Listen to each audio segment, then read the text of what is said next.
राष्ट्रीय महामार्गावरून प्रवास करणाऱ्या प्रवाशांसाठी अतिशय महत्त्वाची बातमी आहे। 1 एप्रिल 2026 पासून राष्ट्रीय महामार्गावरील टोल नाक्यांवर रोख रक्कम स्वीकारणं बंद होऊन सर्व टोल व्यवहार केवळ फास्टॅग किंवा UPI माध्यमातूनच स्वीकारले जाण्याची शक्यता आहे।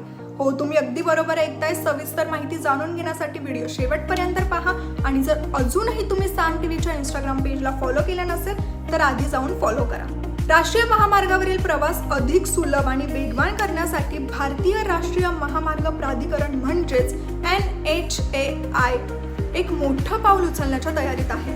1 एप्रिल 2026 पासून देशभरातील टोल प्लाझावर रोख रकमेने टोल भरणे पूर्णपणे बंद केले जाऊ शकते। यानंतर वाहनधारकांना केवळ फास्टॅग किंवा UPIच्या माध्यमातून टोल भरावा लागणार आहे। तर मंडळी, हे जे बदल आहेत ते टोल प्लाझाच्या कामकाजातील कार्यक्षमता आणि विश्वासार्हता वाढवण्यासाठी करण्यात येणार आहेत। त्याचबरोबर रोख व्यवहारामुळे टोल नाक्यावर वाहनांच्या लांबलचक रांगा लागतात त्या सुद्धा बंद होतील अशी शक्यता वर्तवली जाते। सर्व व्यवहार ऑनलाईन असल्याने टोल वसुलीत अधिक पारदर्शकता आणि अचूकता येईल। त्याचबरोबर ईज ऑफ ट्रॅव्हल या धोरणांतर्गत प्रवाशांना विनाअडथळा प्रवास करता येईल। माहिती अतिशय महत्त्वाची आहे, त्यामुळे हा व्हिडिओ जास्तीत जास्त लोकांपर्यंत शेअर करा आणि अशाच सर्व महत्त्वाच्या नवनवीन ताज्या घडामोडींसाठी साम टीव्हीच्या सर्व सोशल मीडिया प्लॅटफॉर्म्सना फॉलो करायला विसरू नका।